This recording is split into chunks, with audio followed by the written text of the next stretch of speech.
अस्सलाम वालेकुम, welcome to pocket of talent. तो आज हम चिकन ब्रोस्ट बनाने जा रहे हैं। तो शुरू करते हैं। बिस्मिल्लाहिर्रहमानिर्रहीम। ये मैंने 1.25 किलो चिकन लिया है। इसमें कुछ लेग पीस हैं और कुछ चेस्ट पीस हैं। सिरके में और पानी में जो है 4 घंटे के लिए मैरिनेट कर दिया था। उसके बाद वॉश कर दिया है मैंने।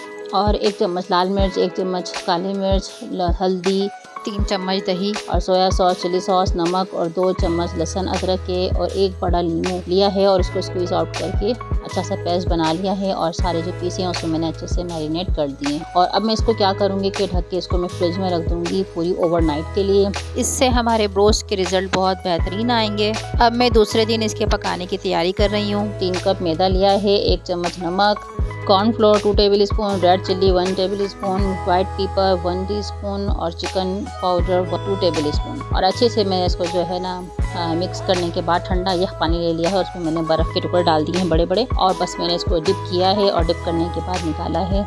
अब दोबारा मैं इसको मैदे में जो है रखूँगी और अच्छे से जो है ना इसको दबा दबा के प्रेस कर करके इसकी कोटिंग में स्ट्रॉन्ग करूँगी। आहिस्ता आहिस्ता करके मैं दोबारा से मैं इसको झाड़ा है और ये वाला प्रोसेस मैं दोबारा से कर रही हूँ। दोबारा मैंने पानी में डिप करके दोबारा अच्छे से जो है मैदे की कोटिंग कर दी। इस तरह से मैंने सारे पीस तैयार कर लिए हैं।